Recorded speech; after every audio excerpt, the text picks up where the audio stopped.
Ia te whawhirai ma whatarofa tu nei tula raso. Ia lo whatauwa whai ma whangatau mori au nei. Sunga whatonu ia Reverend Mike Retta. Ia me se foi o le sunga whengainga ia nei. Whangota whengainga. Ia me se foi o lo whatauwa. Ia te mamule tresi whatarofa ma whawhirai nei tula o le aso. Mai tau atu sa moa le tula o le aso ia wa tato iai le tulata le whai ungo le aso. Ia le di. E ele tato nunga o tato iai fo teime o whainga malolonga. Po le manai o whainga malolonga. Ia le di. Ia mese o le whenga iai o sio tato o tunu pelo sa moa malana whainga whilinga le nei aso. O te manatu fo i o naua. Koe ta whili sau noa i le nei aso i whainga whilinga. Te lava le mea e a fio ma papa awai ma e te mariwa iai. Ia o te loa e iai whainga marolonga le nei aso. Loa le whaino mātou o loa e mātou te o mumoi le tua sei. Whatanisia le ngā o le tua susuan mai le mātou pokalame. Ngoi le sunga le whatonu ia se saumia se tātou talo. Ia o le tātou voi le upo le tua. Le mwhai ale tua o na mātou o loa. Aleluia. So se mea lava mātou te whai ale li e ao na mātou wafe atu. Whao ioi lau pule, lau mamalu, lau paia, lau anganga. Ia wale tua le ia i o lau whanau i lunga o penga te whailangi. Moli moli lau whina ngalo i o tangata. Ia o mātou wala aule li i e pasifo maia le tua. Lau anganga pa ia i a te i mātou. Whaamtala loto i a te i mātou tamaa. Whaangangana ino o mātou ngutu. Mai se le li te tala le whaalongo lo atunu. Ia o ero Si o mātou whaulu whale o e anganga pa ia i o mātou loto. Wale li e le whai ungo le vai aso. Mai se le li e o le mātou wanga te fōi. Sa pati o mua mua. Sauninga pa ia o lo māloi so se whata whaitau langa. E mai se le li e o le whai unga o ngalu enga whai. Le iai o si o mātou atunu. Wha moe moe o le vai aso. Hallelujah. Si o mātou mo moli atu ia te oele li i mātou a nganga o le whaaftai o le mātou taulanga. O wha ne enga, taulanga o wha mnu. Taulanga o le wha malo. Ia te oele li i lau pule wha soa whaaftai. Amen. So ni maila mataino nei pol palame le tala tala ino o lo fina ngano. O lo malo. Ia loto ma ai o tangata. Whamanuia i si o mātou atu pele o Samoa o alo. Amen. I tapu a inga. Mai se o whamoi moi o nei aso. Tu mau lo file moi lunga ia te i mātou umalawa. Mai se lau pauna. Tu foe nei aso wale fufonga ino o mātou polkalame. Tu mau atu ia te oele vi inga. Angale lei o mātou a inga i ka le sia nu o lo tapu ai mai. To God be the glory forever and ever. Amen. Ia, ia le atua. Mai tau atu sa moa malau whaafonga anga le nitu lao le aso. Amen. O leo wa alu le aso o mātou whaasoa pēr ma talatala noa pē ala i upo le tua. O le ma whai o na vesea ma o mātou le fia o i o mātou a inga le aso. Maria. Mātou te no nofo pēr e langona le misi alofa i sio tātou atu. Amen. Langa upu ai masami ai e sisi lava whaamalama ma tilo tilo. Le tangata i lona atunuu ma lona malo na ola ma saifua mai ai. Au whea ngai fo ilasi o tātou atunu pele ma whainga whiwhilinga le nei aso. E le whainga o fia i lo mātou aitau ma lele atu ma lo mātou no nofo i atunu ese. E ui lava i lo mātou no nofo i atunu ese ma atunu ma mao. A susu e lava lo mātou whaamalama mo mātou tilo tilo ma mata mata atu. Le whainga whiwhilinga si o tātou atunu. Langa e pele i le loto Samoa. A whaifo na sau tau mai tau mai. Waru nei aso matou no fo pe lunga le lunga le Miriam. Matou te asu atu se vai malu. Matou te tapu ai pea. Ma si atu sa mo i lunga o le atua. Si la fia le atua o matou loto nei aso. E mai se foi o auna le atua. O whanau o ta mama tina o lunga o le whasoa nei aso. Sa mo o atu pele le ngalo oe. Ele ngalo sa mo. La matou sa uni se o matou mata le upo le tua. Po le hasa fina ngalo le tua mo tatou le nei aso. Ina tusia Isaia lona mata upo e hiwa. A lona fai upo e ono. Whamon mole ri se fai tau mai tatou tusi. A wau o whanau mai mo tatou le tama. Wa fo ina mai mo tatou le atali. E lona ua le malo. E ingoa fo i o ia o le silisi esi. O le fai pule. O le atua malosi. O le tama o le whaavau. O le rii o le file mu. Amen. Ma nei ia. Le sa moa e whaafafonga i le whaita wino le upo le atua. E fōringa mai e tai tala whea ngai ma fōringa tusa. Le fina ngalo le atua. Ma le nei fo i aso le whainga whilinga si o tātua tunu. Amen. Ma tau te fia whaasoa i atu o e sa moa le nei aso e winga i le malo le atua. Mai awa o whapea mai awa o whanau mai mo tātou tama. O whaina mai mo tātou le atari. Ei lona ua le malo. E ingoa foi o ia o le sirisi esi. O le whaipule. O le atua malosi. O le tama o le whaavau. O le li o le file mu. Mare mange. Ali alusunga i o ona le tua. Langa o lewa kaku kakalangoa ma se i o tātou whaasoa. E winga le malo le atua. Ai foi la ia il tu sile kaku ki whai kawai mar whai upule. O le fui ta ua i whai pule. E le ngata ta ua whai pule. E ta ua le malo. E ta ua foi o le ri o file mu. O le ta maa o le whaavavau. Pei fōringa mai o le ako uma i le kusi lea. Nea o le malo o le tua. E le ngaka i lea. E pei fōringa mai o le atala noa mai le kusi mkako ki kilo. E pei fōringa mai se kapeneta po se pale mene. Le fai si fai tau le ma fai upura. I lau sunga le whaatonu ma se fōi lau sunga nai nei aso. E mangaia pe a kako karango fwere te tala tato whaasoa. Ase i whaasoa whaatasi ma Samoa. Langa o kaku karangonga me kaku whaasoa lea. Le la kaku karangonga si o kaku whaasoa le malo le tua. Langa lewa kaku ia i whainga malolonga o le manai o le o. La kaku karangonga. Ala ase me ai o le ase me ai whaale nganga mo tātou le ngatu mo. Au se katua tunu pelo Samoa leo whengai ma whainga whiwhi. Lea to o ni nai ianga, o ni nai tūla, o kapungia lo paroka. Ase o kaku whaarongolongo po le ha se result fo le e mangai ala ke mingi fo le o le sitangata la e ke mingi o Samoa ka whainga paroka. Mo le ko ngofo fo le ni. E le ngako Samoa. E masala ka konge e whafu. O makwanga la skanga ka ni mero e ke mingi. Pei fōringa fōi le ngofo ale makua i a kon mangafa ele ngaka le i o mangafa mga keke kingo po la sei unga le ajai. Ale fōi mai kawaku ori lau sunga whātau ma sunga wheringa nai. La fōi mai tau mai Samoa. Sori, o kako ngofo anga le kako ke ngofo koi. Pei fōringa me e kolu e pākile kako ke o ie. Le pio a ko i pākile. Ya sei kwa pela ngori lau sunga whātau ia.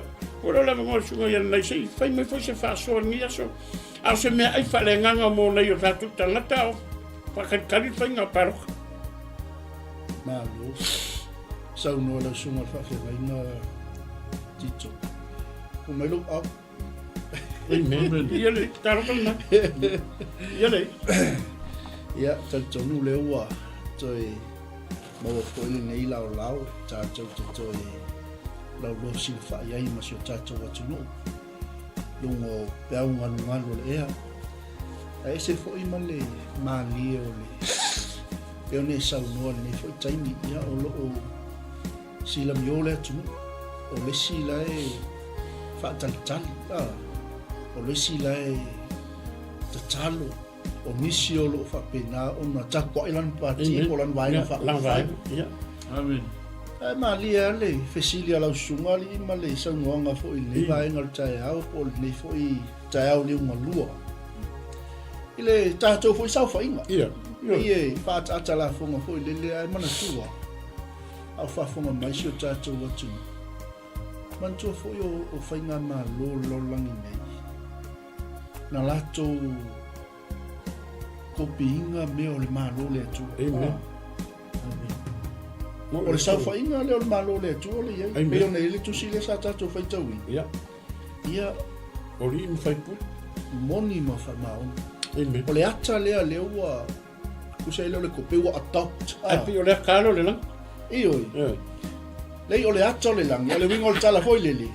O le tatu tala noi whainga malo, Whainga malo, ia, langi. usa pe o le wa adopt foi lele e whainga malo lo langi ni. Ia o le ata moni lawa lea po fo ringa i o le malo Amen. le atu. Amen. O le winga o le tala foi lele i le matango fie fo le upo o le atua sa whaita wina. Ia leo whai fo i ma tusi po o tātou autou filfilia. O le malo le file mu. Na lo film. Malo le file mu. Mantua fo i o le malo le atua, o le malo e le i whaia e limo tangata. Amen. O le malo e le vaia. Le vai. O le malo whale anganga. O le malo whai maitala tuspa i o le malo lo o muli mai. O le malo lo i totonu ia te oe.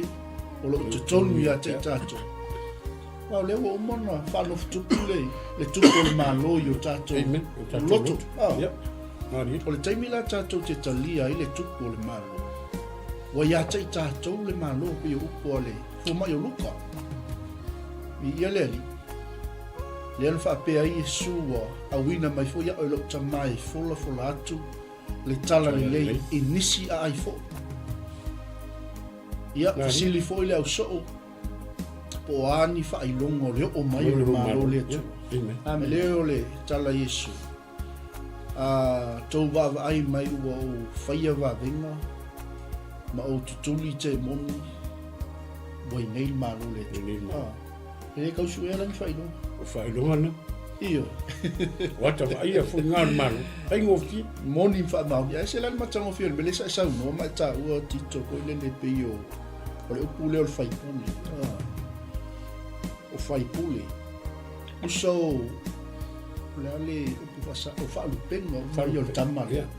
Le whai mai isaia ua whanau mo tātou. Ilo na ua malo. Ua fua ina mai mo tātou le atani. Saulo mo whaalupenga o le tamale. O ingo. O le risil. O ke riso o i o le whaipuli. Amen. Lea la sau fa fai pule o sui tau pā o le kāpeneta po o le tātou pā le mene. O le wa adopt e whai ngā mālo lau langi nei, fō lingo le mālo le fileni. Amen. Amu i e tātou leu tātou Amen. whaalupe tātou ma maua tātou whaalupenga o le tātou li whaalu. Amen. Lona winga la le fai pule le taipei o le mele sa tātou whaasoi fo ni tai au. O le fai pule e loto mawala. Amen. Wa an sau Yesu fai mai e tele sau te au au. Amen. O tele sau ina ia au au na mai tangata e ta. A ia o au na tu i tangata. Amen. Mai. E tele ala nga wa au fai pule. E tele whaalu penga o tama lea. Fai tonu fo yo se ata lea le tau muli atu fo i tātou. Marosi mal tātou tatanoanga fo i liwa ingo leo. Lea ngai tatau ona la ei tātou. Amen. Tātou suli ma tama whai o le mālo le atu. Amen. Ai le tatau ona na o se e ngoa fo i lele whaonga. Amen. Ai le la ei tātou i whaalu penga Amen. o le tama. Whai mai sai au whanau o fo ina mai. Ia pia sa wau lea pipi le mau. So swani fo tātou. Ai mana iam tau. Ia le. Ele. Eu não sou. Não. Praise the Lord. Ya. lo foi le faso foi le tanto was don to fai foi le manai o manga va o albenga Ele. amene sen goli atu mo to malawa na me se foi le fa fonga anga se tanto atulu ya o tanto fa tali le a se tali mai o le ya so male o fai na fifilinga se o tanto atu amen Ele. e manino ale malo o le acha foi lea o le malo o le tu Amen. o mono fano fo tupu le malo Ele tu. o leva na malo ia me le malo ai ke lo se me mali o le malo na sau le malo ai le italia e tanto le malo Malo. Ele. ai o mono fano fo tupu e le tu o le malo na tato vai le atale na sau ia le perfetto Isaia e taua foi le sunga le fato a valo ia mai le perfetto Isaia e ia langa va ia pena la wino le malo Amen. le LFP fa autu ai le fiafi o le malo le file mu Amen. wanga va ala yo le malo o le tua o le sisi ese o le fai pule o le tua malos o le li o le fide mu Amen. le malo o le tua e fa le langi le malo o le tua e le fa le tino le malo o le tua Amen. ao se ata fa tai le o le au mai le malo o le tua ta mo fai e tai ai fina ngalo tangata le tato sa wa ika fu le ia fia fi ma le tato no fu atu moni le sa no anga la sunga le wa le fu i matai mu le tato Amen. o kalam before linga mai o le fa tu langa me le malo pe e va vai le tato sa fai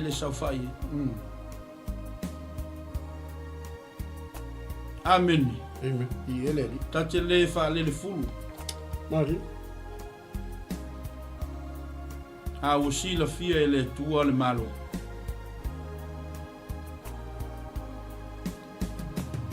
e tangi le roto ma le anganga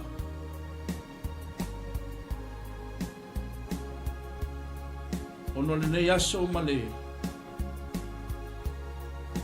tainga fifiringa si o tato watu e foi na isa ungo sisi alfa mana ke pa Jerusalem Yeah. tato fasino ma o tato tofi mai le tua o fea e to ai tau malele ai tato e matua ale tu ile au fai malvenga tofi ale tu Amen.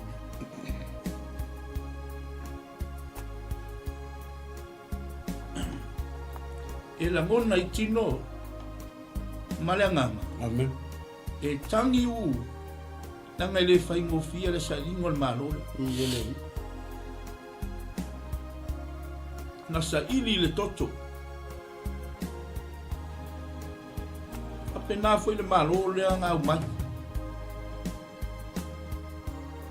anga le maliu Yesu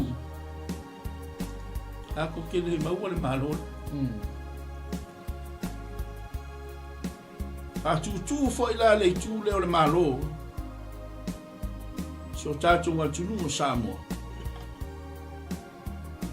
e fa vai le tua samo Amen. al fa vai papa le o samo tato wa seto fa vai papa le o samo le o tautu Malila. o le tua le tama o le tua le alo o le tua o le nganga paia le manga ia i o le fa vai papa samo E iai ale mau e tata iai le fale o polu. E tau la palapa atama. Ma ta alo le tama. Se uso. Ia le. Ka alo a kama uso. Moni lo. O le toe aso nai mua mua. Aftai le nganga o le tua le nei aso. Amen. Ia o tō whafonga sa moa wa lewa no matu talina. Ameni. Anai o le pokalami le nei afiafi. Ma nai o ma nawa o ngarwenga. Ameni. E mai lau tu. O le malo le fide mu. Ameni. Kako mo le fide mu le tua sa mo. Hallelujah. To apele tai. Mau pele to vai. Ameni. Hallelujah.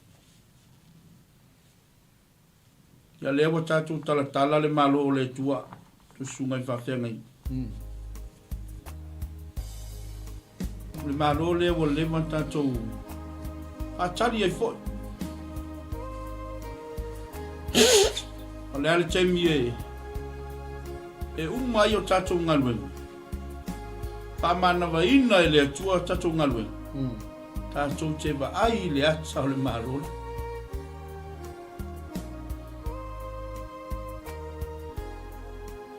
Tato ngalue lalo le nei lalo landi alo ye de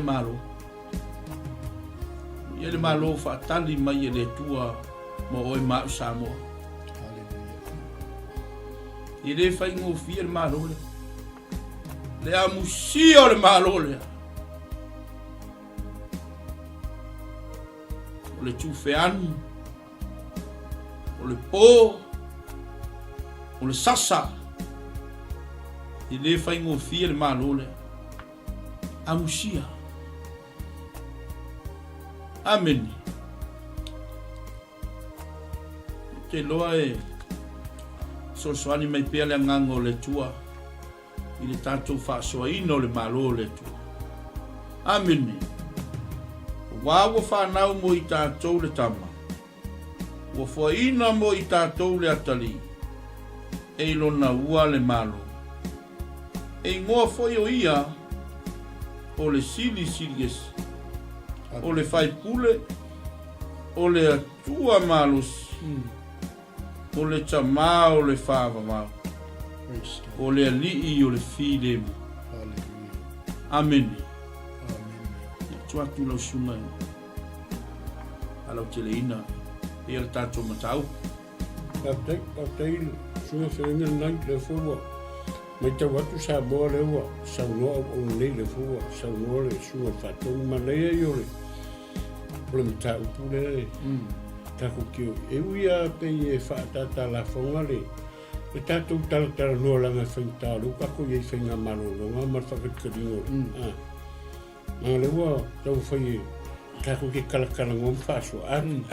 Ia ua maka-makangi, lau sunga whatongi manai, I whai upu le.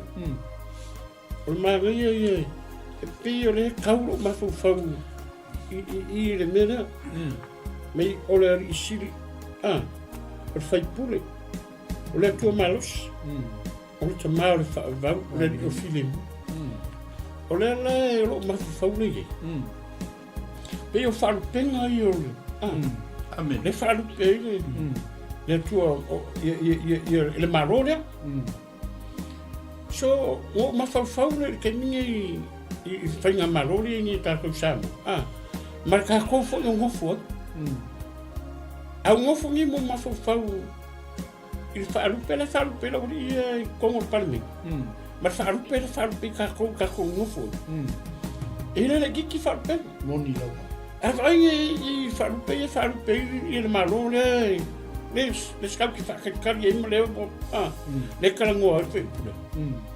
O le whaarupela whaipule. So a whaila o le whaipule e ia le file mu mai o yo sisi ese o le kamar file mu o ia ko mo ia me e ato uma e fa penga so ka ko manga ku le penga malori ni ka ko ka ko mo ia ka ko la le fa paroka a fai o ka o fai pule e le ke la fa penga le fa ngoia o fai pule lo nge ka kaula ka ngaka lo ko kongo pa le mingi nga maua le nganga le ko kala se lo nge le ka kaunga fe sia e le ka kaunga fe va ya e ka kaunga ye le nganga le tu ma nga yo me ka uang e su fe nga nai o le sailing o sa tongo sambo saile koko kako roi le ma fa lo loko e le fa ngo fiel su ngo sa loko sa mo le sa su e koko nga yo kako ku o fai mai lang i le fo longa o ka o ko mai malang lang mai ke sa le la ko nga luenga sa fa sa ku la ko vola malingi no la ko koko ngore su engos kako sa loko nga si kako sa loko kako fa fenga ko mo fa ngale ka ke mo na sa iri le toto na sa iri le koko ale koko le malole moni lo angale sa iri le koko le malole ka ko angale ka fer koko le ka ko ke le mo fa ngale ka ko ki ka ko ke le mo fa pe no i le la langa pe al tala mo mo su fa ton lang pe ole hakala moni lo ole hakala ole malole tu malole langi le ka ko ki anga yanga i langa kala pispai o me fusi la lui e fusi de lang no maka nge yo le ka o mai fai pule lo winga o i langa fau mo yele pe yo i langa fau mo yele para mengena le fo fa ngo ai ka ko fai pule o ri maulungo ka yo malo o la ko ia lo la ko ka ia le foi fenga malo le akala le ringo ka ngo ko pe ia ma ngai foi le me ka ka ngo e le ma ya u pe ia o fai ku so se ke mi ka ka ngo le ka ko fai se mo mori se fe au ma se me ai le mo ngai o ka ko ka ngakari wan me mo ia ya le ka ko ka o le kai mi le si le ngo foi le mo le ma kwa marilia ma kwa kekia ka ele la moni la amen sa me mongia yo e vange foia ele pe pelotala o le sila ma va yo kuma are ka ki vi o mar pele pe se lo pa ki e kari mai ka elo mari anga lau mai ale o pa ki wo mai e sen melang to o le misalo mare per ki vi e sna asia langa lai ma kwa fa kari lang foi lai ai mau la ka mal le me mau e pa wale me la yanga ia po de malo pa wale lo pula ka o de malo e lo kala ngoa po le paki o de malo le pula me ai sel ka o malo le ka ko ke kala ngoa ia so ni le malo e le file mu o yo si ese o le tamar fa o le ali o file mu se vai e a ko mo ye me al malo le ka fa kari e wa sa wa mele le ku malo le ma de si e la fa nga filinga o ale de si ka ngi fa kari o ale ku ka ku mele la nga ka fa ka ke lo kwa nga fa kari la fa kari nga va nga malo ali pa vai le pesa no la suma tai to ko kala o le si fai puli lo ko lu pusa lo ngalo ato ai fa pengo tamal le sao perfecto isai ia lo mo ne lo so no o le si fai puli ke mi fa pa mai le le ko titia fe ka uia mal lu le ko ia ai le ngakara nga pule le sta ke fai aku o la wonga longa Ia, O le si fai pule la wanga I loa longa I unga msina fia longa I unga. O le koe papore a se mea. ia, Wanga o le kongi aku kongi mai. Ia wa amaka fwoi fai pao. Wa fwoi langa lawa I loa longa I unga. ia, Ma lia leo sa unga ngare uso ya asat. Masalo e umar fai palo ka wa yeri fai pule wa pule longa. A fai o whaafonga mai se fai pule o yeri se langa ona whapenga. Ia sa oina o tau pula fai ang leila. Vai la o nga nga ese. Kia ese la o nga. Ai fai file mu. Asu aku se vai malu enga. I loto ma fina ngalo se ka ku ku. I lau fai nga filinga ngi asu. Ma ko ke le fa kongo. Au ko ka nga mai fo yore ma ko ke la e ya ku la e. Ia o ma ko wala e o fai me te mi ka ma ko mai ma ko fa so. Ai o ai lava malo o fili mai ele atua. O ka kou le nga. Mera le ma ngai ele le kala isaia. E lo na ua le malo. Ai. O le tama o le whaavavau. O le ri o le fili mu. Se vai. E se le ma ngai o le malo la nga le mga miangeri. Uso ka kou ki whakatikari e. ia, A ka kou whakatikari le malo le. Le malo le nga su e le toto le ka kou whaorkanga.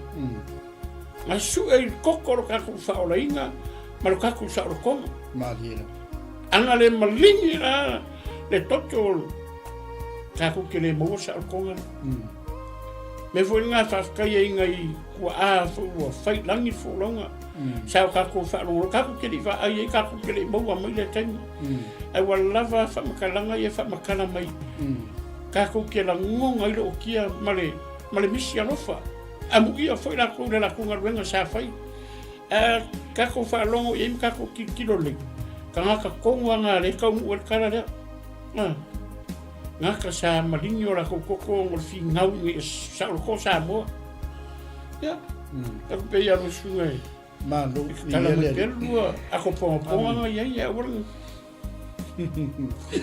ia le ali, ia le tua Samoa, o le malo, o le file mu. Au tai fo ia au na le tua, ia o no se tō whawha I wa ea wale, tau alunga ina o le tātou, au nanga le aso.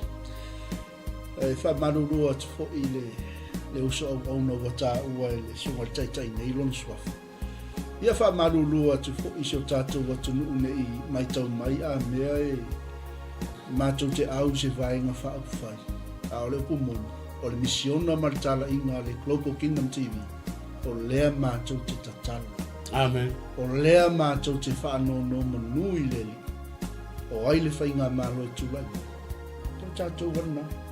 ele O le tātou fo'ilai tua I tala inga lau profeta ma le au apostolo. Mana ia le sawa Isaia. Profeta Isaia. amen Mana ia foi mele sa au mai lau sunga tai foi leli. O le loa le lei e le fai pule o lona tāu. amen O lona tamali I anga. O lona whaasino manga. amen E le ngata I le o lona wha moi. Se awa avea I oia ma fai pule. mari Le anga na sau le tamali. Na fai ma leo o lona tamali. amen Whapea uma fai pule o le mota. O le palemene o Samoa. O le kapeneta o le whainga malo. E whaatata la funga fo I lele ono le tātou tatali no le mele tupu le teimini. Ai, a tātou tilo la I aia ingo le malo le o le filemo. Ia, te le iloi lo sunga pe inia ia ingo le tātou malo sa mo lo silafia. Ai ai malo whalolongi nei, o te iloa, ia ingo. Mai te tali tonu ko, so se whainga malo. Ia inga, le anga o le malo le o le filemo. O le malo ia ona ia inga. E le o se malo hoi le son kufa moni whabaoni sa no. E le o se malo e pule e stanata. ele se malo e pule stanga Tasi ale pule o whainga malo malo le lunga o le tua. le O Yesu.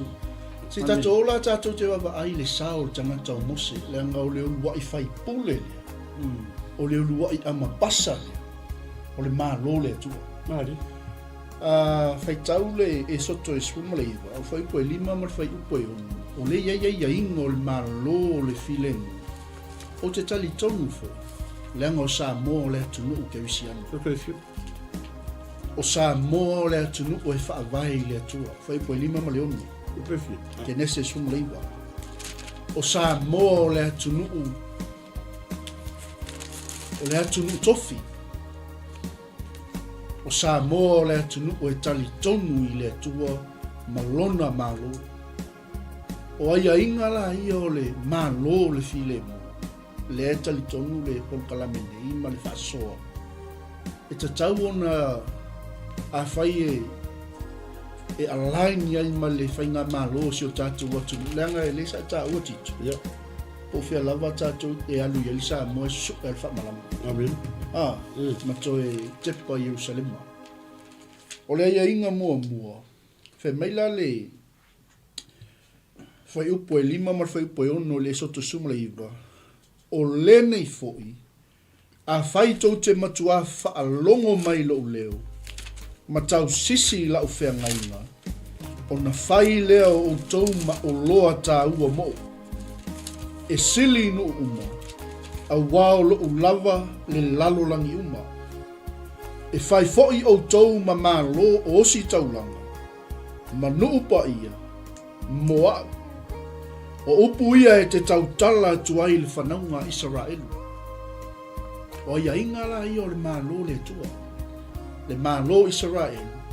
Na fola tuai e le whaipule. Le luai whaipule o le lo le tua. Amen. Tau watu ia Israel. O lo nuu wa o filifilia. O ia inga ia o tatou whainga malo. I ia leli. E a whai e matua whaalongo i lo leo. Whitalai mai ai le tua. Tau watu ia mose, tau watu lona nuu. Te loa whapenasi la ngona le tatou lau ne yasu. Samoa. Fifile mu. Samoa. O le atunuu na masaa i le toto o le ali i whaola. Na masaa i le toto o tatou tua awala mo mau mai te sa. Amen. A o le ai ai. E a whai e matua whaalongo i tatou le sifofongo i owa. Lua, e a whai e tau sia lau whea ngainga. Na iei tonu i nā i le whaupai lima me whaupai onu. O le saula leo o le whaipuri. O le ata foi leo o whaipule o le mauta o le whaipule o le tatou palemeni. Whaila atou ma leo le atua. E le ngata e whaila atou ma leo le atua. Ai whaila atou ma leo lato i tu malo. E le sa ilia e se manui o stangata. E le sa ilia ai ni o loa stangata. Le anga o le talala lea le al tangata o mose le whamanatu i le ina o whai mai le atua. E whai foi o tau ma o loa tāua. E se malmatangofi e taulua whaamanuianga na e whaamawina fo e le tangata o pēteu. E leise apostolo, e leise au perfeta e le i talaina mea la tau le malo file alo. A tato ola i tua le tusel pēteu, o le whaamanuianga mua. Sa moe maua le pēteu, mua pēteu e lua whai pa iwa. O le a vea oi, ma o loa tā ua mo atu umalalanga. Samoa a whai e tumatua whaalongo i le si ufofonga i owa. E a vea oi, ma o loa tā ua inu uma ole lalo langa. Amen. Ia lele. E se whaalongolongo i le whaasoa mai fo i o auna le tua i Israel. Le ango le nuku o le tua ma tutofi le tua. E foi la tal tonunga al Samoa. O Samoa o le atu tofi. O Samoa o le atu nuku e whaavai le tua. Filia le. O le whaamanuianga lona lua. O le a vea oi. Ma malo o osi taulanga matupu. Whaamanuianga lona tau. O le a whai oi. Ma nuku pa ia. Ai o le mele ese me asa mo inu umalala. Amen. Ni ia lele. Lea ua mo o mai lava le tupulanga le ni. O le taimi le ni.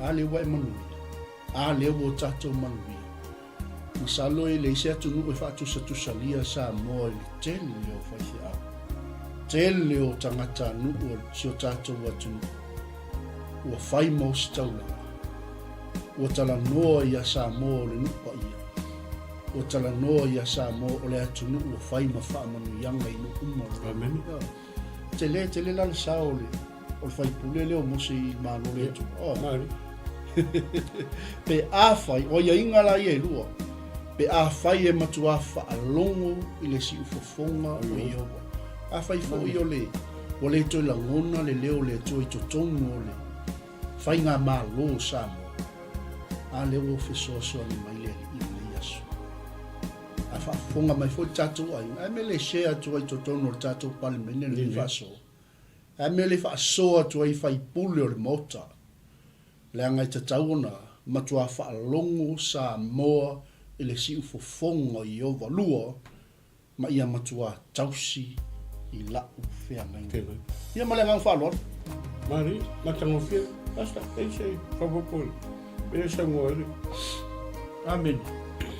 Ia le tua, tatu vasoa foi le fina ngalo le tua. Le mese foi le malo o tatu talanoa i. Amen. Mua whao tu i aile le manai o manava o ngalo. Le malo o le file mu. Amen. O lofo foi mai tau foi le telo taimi. Sai ai se susu enga o le lupa ia o le tua o Israel. La tau o lo susu ea ia tulanga o mea o le loto i fale o Israelu. Amen. Po o motu o mea lei ai ia mo me watu mu. Ale sa ili atu o le maua mai le tala whaasoropito Samoa. E iai le o Samoa lai o Israel. Amen. Ele. Wingai whaolinga mai o tātou o le tama Israel. Praise the Lord. Amen. Nō wingai whaftai le tua o le maua tātou o le nua le tua. Israel. E nupa ia o le tua. O te minga i makua i wāoa. Samoa le te mine. Yeah. E moni ele sau noanga fole sunga ia whawhenga ngai arewe. Tito luai. Sunga whato. O le sinai makua i o ngā. Amen. Ele. Te kuanga i o. Suka al me ora rinkia. Awal me la fia mawelesi. A mawale lua uma. Amen. Ale toi tu mai foi ala o mo me lai a u foi ingale na pakinga yai. O me ka u a ole uma. Praise the Lord. Amen. Amen. El wa ya le sikwa ile ya ma se kupel kan. Vai pamuso. Amen. Ai faftai le ngango le tua. Lewa o mai le malo le file mu. Amen. Tātou te whaasoa ai. Hallelujah. Tā mua le atunu pere. O mo onga mo li pōlea. Ele. O au auna le atua. Mau pele tō vai. Ia maua pele file mu o le atua. Le mawhainga sele sa nganga le whawhenga. Ele. E maka lolo ki vike wakua o siri lisi pāloka lisi vai pule. Lisi vai pule. Ma le malepe al kiwi. Amen. Amen. E o le kali ni ngā. Aleluia. Amen. Malielo loto. Malielo loto le ale. Kali la e maua ni ngia fiafi. Ele. Amen. Po le lava yasu. Ale wo e whafonga mai wal watu le upo le tua. Le malo le fide mu. Yeah. ia mau pele tō vai. Fai aso le tua. Amen. Amen. Au tala whaava tiula le malo o le file mu. Whaafsiningia le nei a fiafi. O le ale malo. E ia le malo whalalo lang. Ia le li. Amen. Ia le tua. A tatu tala noa le malo samu.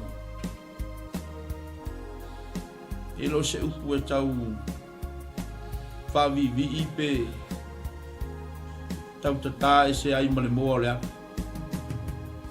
Aftai le tua wa au maia se malo. Ia le tua. Mo sa moa.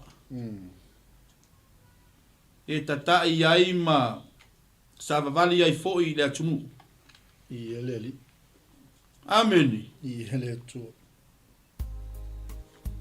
Sa moa non o fa tepa o e le malo. Lua malo.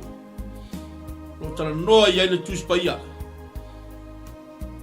O le malo le atua. Ma le malo satani.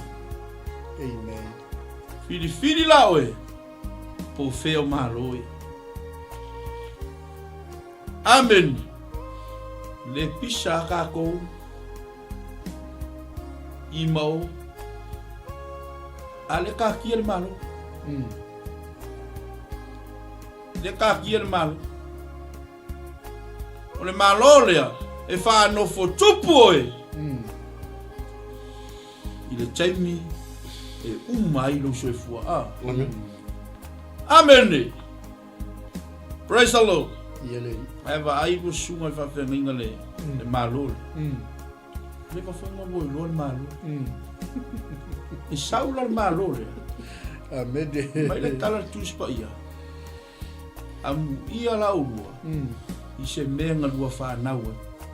Ia le li. Amen. Amen. Amu ia o e Samoa. I se mea na e fa naua. Ke loa saula malo le.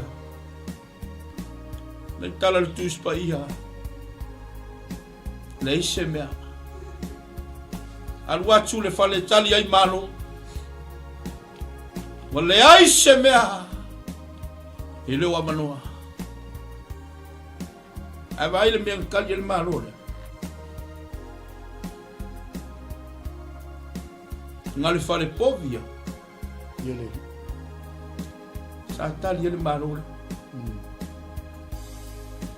Ta mo le atalea.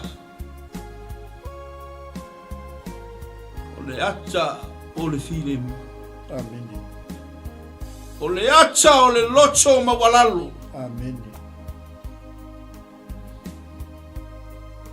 O le acha le o le malo. O laloa.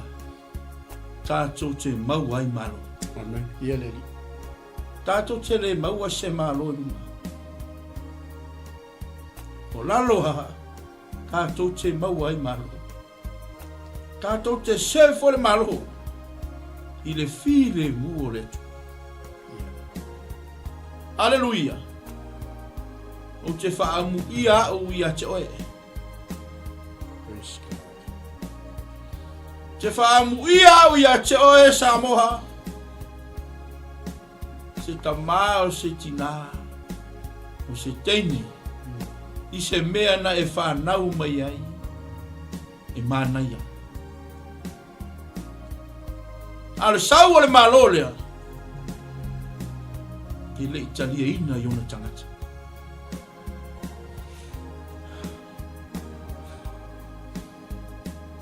Sa lilo i manatu o tangata. Ke le italia ina i ona tangata. Amen. Le ia ia ngā o le malo. Le wa umana lau ina atu. Sunga i whawhemi. O te fia iai le malo lea. O te fia iai le malo. E lo le malo ko mua lea. Le kau sinio e ka ngaka kiwisia. Amen. Amen. Au wale o le malo. Ia le tua. Le ka tau kisi o ai ka kisia. Amen. Ia le tua. Nau le malo leo le tua. Amen. E lo e la ingo le tua. Kau sua se pengi. Kau kusi ai mea le malo le. Amen. Pa nau le fale o man. Se mea sira na manu.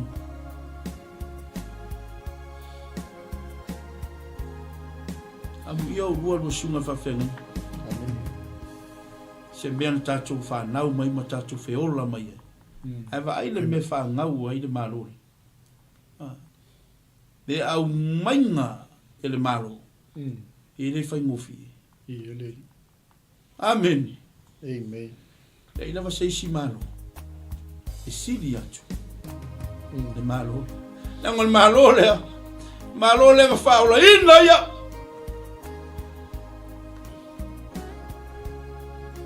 Amen. Ele mawhai ala wa seisi malo. O whaola ina we. Ai whawhe taile tua.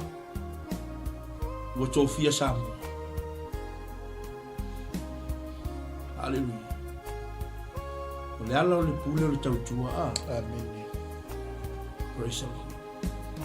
O mea umale ko kongo le palemene o Samoa. Tusa na iai le malo o le tua.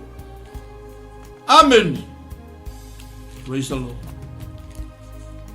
I le tusi la matai o matau pelua. Fai mua ma le sifuma lua. O lo whapea mai.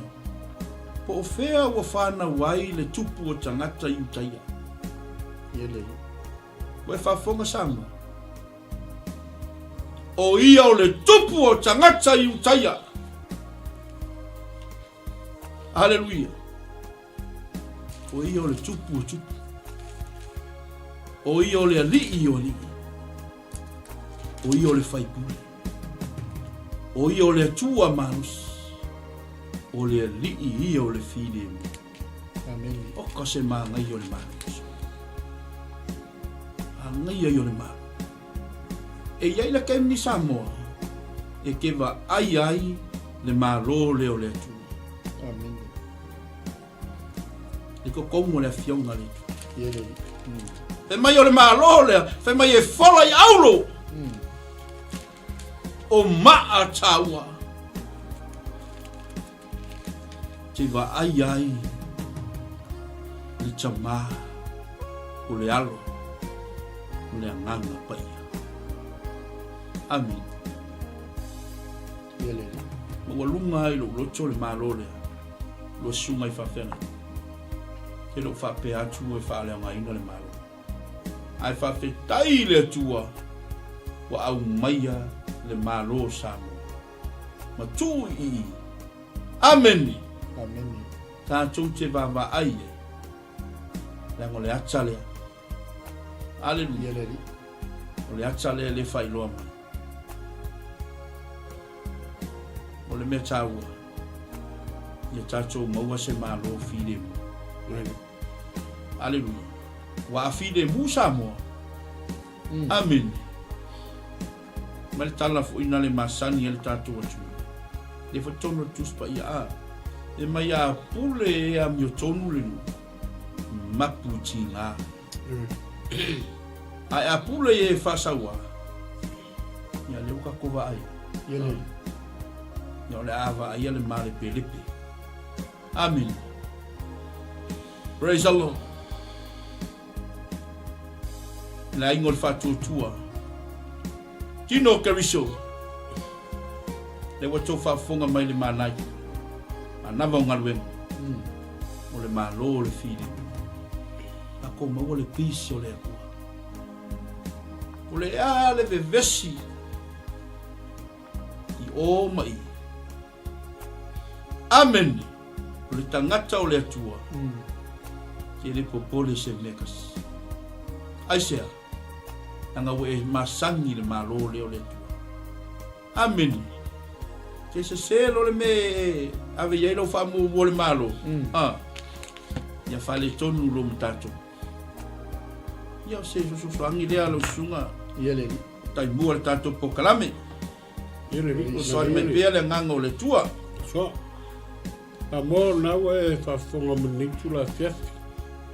Au matu tau fai pe matu ki tau tanom fa so e wingi el malo. amen Ia ele ngata foi lea. Ia o se me ai fa le nganga wala fai ngā malo longa. Natu foi ni tura le aso wa. Au wa sao yalo le talingo sua. Fai ngā malo longa ma. Fa talingo le. Tatu fai ngā fifilingo. Ia te mana tua vele, ne upo le atua whanofo file muelo fina ngalo, wa le mautonu ne yaso i whai ngā whiwhiringa. E iei tato nunga e peo na saunua au au nei. Lenga o malo le tato te whatatari e. E leo se malo mustangata e to tasi. O le malo o tato ma ole, so fota ho well. O le malolo whatatari ai le lalorangi atoa. Le pena tau whaafonga tsunga whenengi a nei e moni e whaamahoni o le malole nei e whaolai nei. Ai whai mai saia, o le malole. Whai mai na tupu ae lona pongai, ta tupu i lona pongai. Whai mai a kako ai e le malole nei a songa au le leipe maka ngofi inga i kako manga o ia kia. Amu ia fo i le malole. Ai o longa le au le leile po o longa le la le leile. Amen. Le o kako sa loko ai ma kako sapi ai ma au mali. Amen. O le malo le. La o malo le pe ya o fai ku o le malo sa mo sa ili le toto. Amen. Le koko ai. Le koko ngai kako ku a o fai langi le fo longa. amen La o ka o ko mai ki sa. Le o esa loko ai mo sa loko ai. Ale ana mele tupu. Wale mo se to afile mu. Ma ngai ai le upu ia e se le malie o loko pe a nganga ai se sa mo. Fi le mu.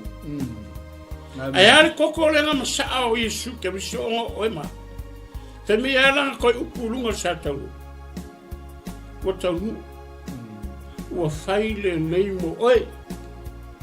Se vai. Se Maria sa mo. Fifi le mu. ia le amen praise E lo er mana yo fa punga renga. Sa mo ile fa to. O le mo tanga tanga kia mo ia inga longa. Asi o ma. amen Na kia mo ia nga longa ko finga le ia yo fai pule. E kaunga na luka asta yo fai pule. Kaunga luka ata inga. Asia. La ho fa rupenga ia le fa rupele malo le. O fai pule. Le lisili. Ta mal fa va. O ia o file mu. No vingala. Amu ia se malo ia mangai mea. I fai pule. Amu ia ngi fai pule la ko ki kausia se malo e ia uma ma ko ai. Le file mu o le tua. Le malo le. Amu ia foi se malo e ama ia. Ke lo le ufale. Pe ia wa sa wa. Na le su elo ma ko fa malama mo ma ko kilo. Amu ia o ko ngai ko ke. Ai ko ke file mu, ai ko ko pa i o ko ainga. Amako, au ngi. Le au ko ma ko ko mo ma ko fa no.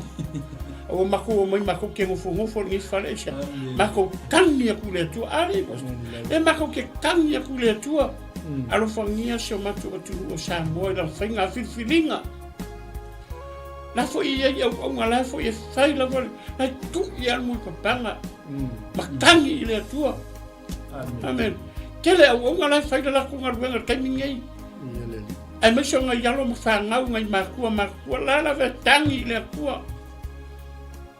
e mo ya usi la ngale maka la salu ke fongi salu e la mela ku poi ale ki na al manga ya lo ni sa foi mako ke va ku se vai malu le mako ke kangi le tu e lo fangia lo finangalo ma lo ko ya le ka po inga samoa fifi le mu fai malia o fai va fai malu o fai va ni yasu O le afo i sau kari ngā sua o whai, kari maria le sua o le awuri. Aua le whakokopea o runga ngau i whaingo rau pāroka. O le afo i sau pāroka ngai ki kau whainga le whai rau e kisi a whai wharongo mai. Whai rau e kisi mai mawhawhau pula rau e kisi ngā la whai po whai mea runga iai. Mai po sao rau e kisi koe kuke isi. Koe mawhawhau. I roa e mangai o le kala le toroa ea. Ai maaua le vai. Po fea me ka mo e le koroa pe ka mo e ko ngā vao pe ka mo e uko i lunga le maunga ka wanga maau le vai. Amen. Aisea. Langa ronga ngā whasi o manga le vai. Langa ale alu le vai e le ola. Ameni. Whape ngā ka kou sa mo. Ale afo ni ngō mo whaalupe ai oe. Se wha mole mole. A le atu le mai o aile maa loo filifili e le tua wha mole mole la mako kua lalo. E whai malu o whaiva. Whai malu o whaiva. Amen. Ai le atua, e mai le atua whasi o manga o Samoa. Kei loa su se kaimi ka ki whalongo e kala le i koko aunga ka masa marini e le. Le whai ngofia. E le whai ngofia e le longo maria i la ka whalongo. E sea. Anga e sea Samoa i aku. Mai e sea foi le loko Samoa ngai loko o iska aku. Amen. Nala foi le ko ke kanga i mai mo ko ai mai o mako ngofo fa pengei. O mako fa au ua la ningo fa ngai sea. Langa pele o Samoa i mako loko. Langa pele o era ngao mako fasi o manga nga. E ui anga mako ai kau malele mo mako ngofo aku ia kungue. E susu era mako fa malama mo mako kilo aisha. Langa pele Samoa. Palang ele kia po fen sa wai. Maori ele kia po fen fasi ko manga po fen sa wai. Pau alo la ku. Po fen me ka ai pe ka fa wai.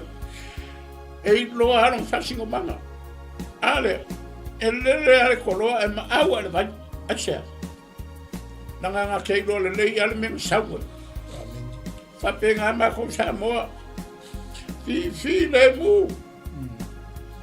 Le whai ngā whiliwhili ngā sio tatou watunu ule nei aso. Lele ai punga ngou au ngā le atua karo whai au ngā le atua lale ai punga ngou. E kui ale muri pupanga. Ma whaka i le atua Samoa. Samoa na mako koe upu ngā ringa yaso. Ai le i uringa yaso. E le i ula kako whai ngā whiwhiringa o i lapa le malo e tulai mai. Fi le mu. A se alanga le whai ua kala le malkusinanga mako whai kawinga. O ia o le i o le fi le mu. Samoa. A whai ngā malingi. Mamasaa. E koko ngai o kako kua a ngor kako saro konga. Na boa wha mole fi le mu. Fi le mu ma whai fi le mu lau whai ngā whiwhiringa. Inga ia i umangu ia mai u fi le mu lau whai ngā whiwhiringa so tātou atunu u le asol ngai. Tai hawa ena ia ia le fi le mu o le tua. Na mako kau le maule ngai aso. Alo whangia le atua se tātou atunu. Nā ko ke ngofo aku pe aku mamau. A su e pēro mātou whamalama mo mako wawai e sia. Nā ngai kangu sa moa mako puke o le menga mako whanga ngā wai. E siringa pele i o mako roko.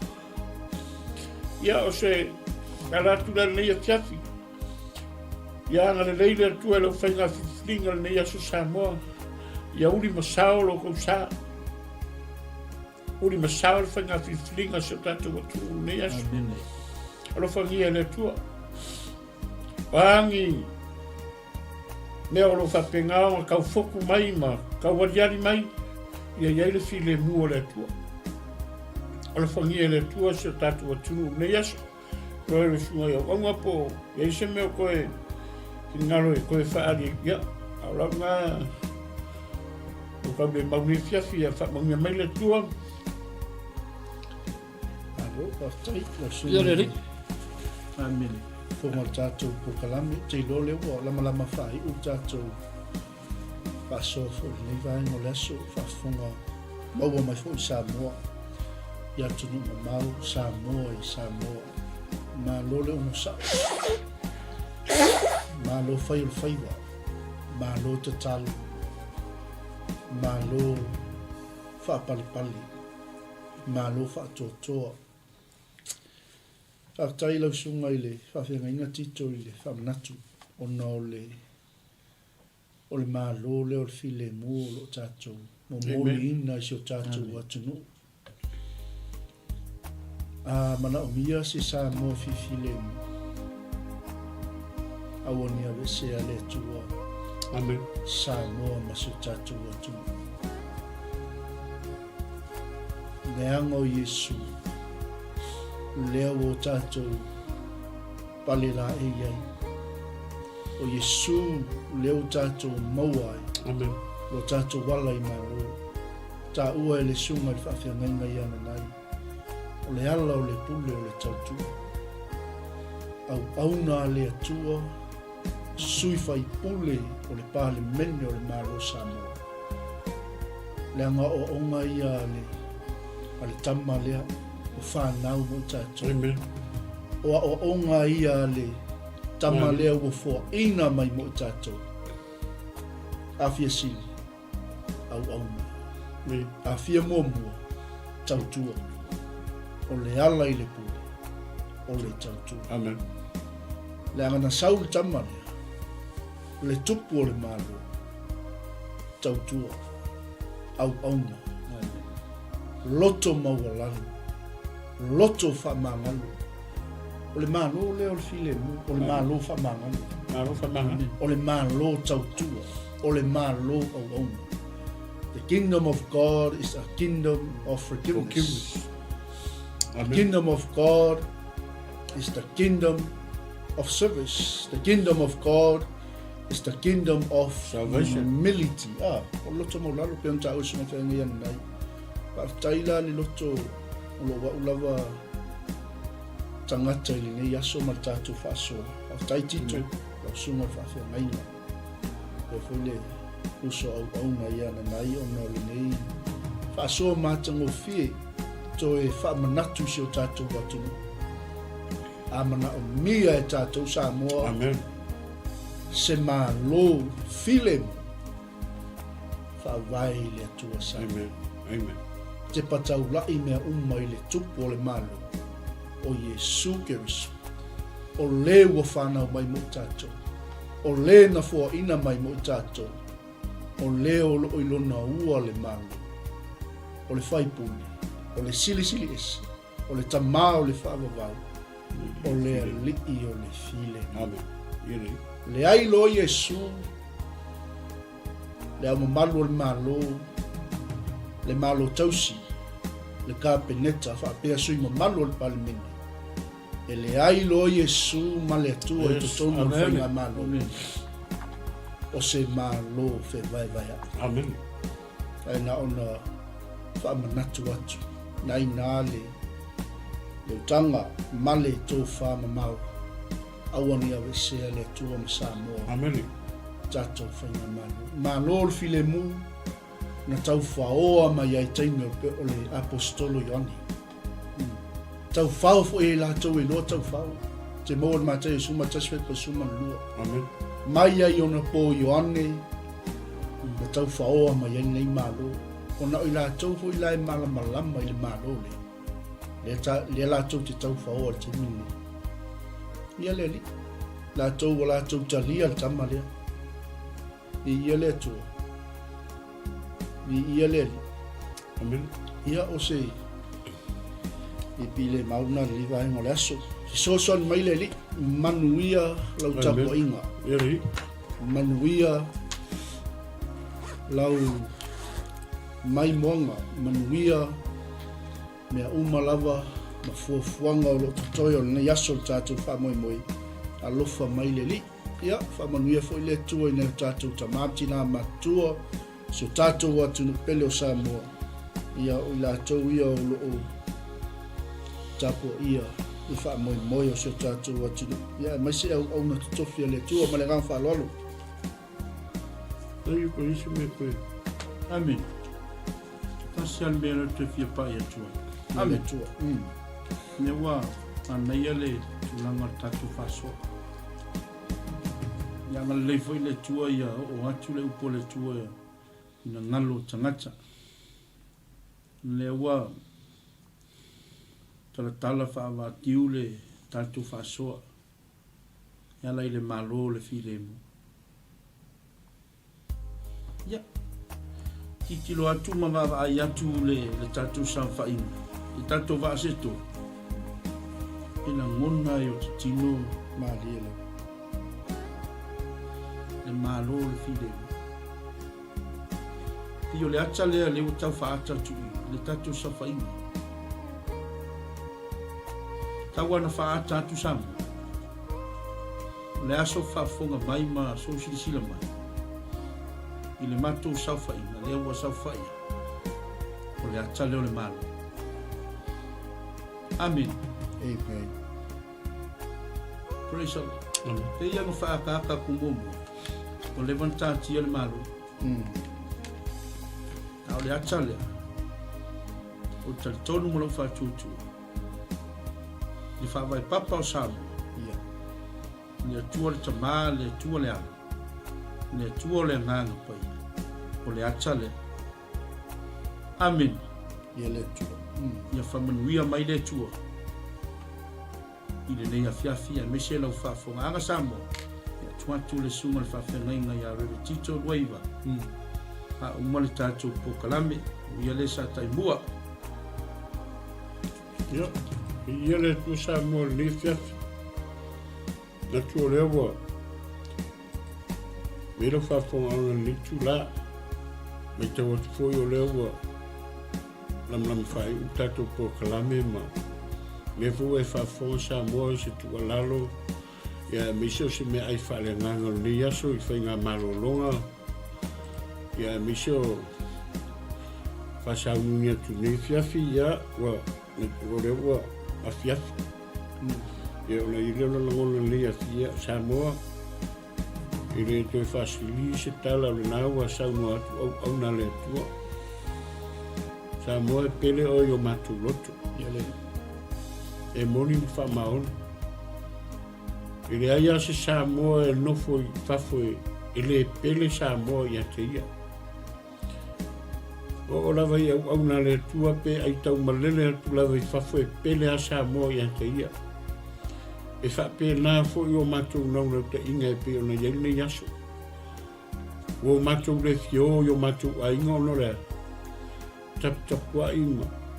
Sata tu le tua. Langa whengta e pele o e Samoa i o matou loto le yaso. Lea fo i sau whafonga le yaso se upo pa o papa pe pa o vale lau whafonga anga.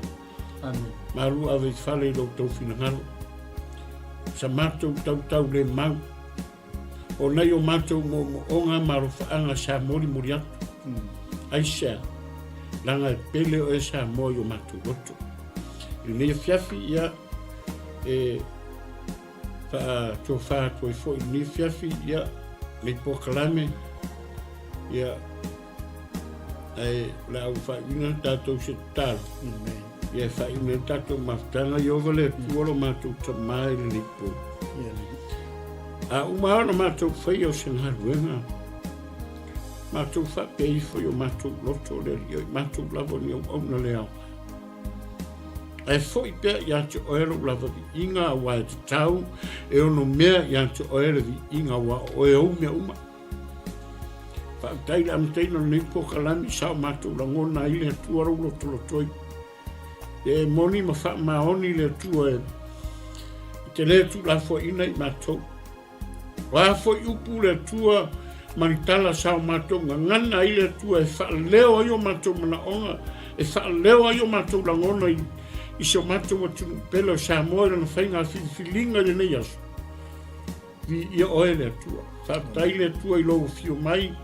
Whaatai foi i logo loto toi i matanga lau whanau. A le lei le tua i so matou atu no. Matou sauni e ta ape mama. fai malangati o matu ainga nei aso ma fa umaina nei po kalame ta ma o foi o mau ma nei po kalame ma fa longo mai lunga le ea ma to talo ia fa matala loto lo finangalo ia o tu ia ile ngale lei o la fio mo manuia fa manuia sa mo atoa lana fainga filifilinga le fa wino nei aso fa manuia foi oi so sa mo fa pena na ia tunu ese ma tunu mamao e mai so nei tunu o lo matu au mai oi ia ia lo wa lei fa manuia lo auna fa tono nei po kalame me se foi o le nai ia mai se matu uma le tu ia uma la matu fai o fai ni ma o lunga i so wi ni fa manuia o Yesu no lo so amen amen ja, wat to vaak samen. Waar is het voor?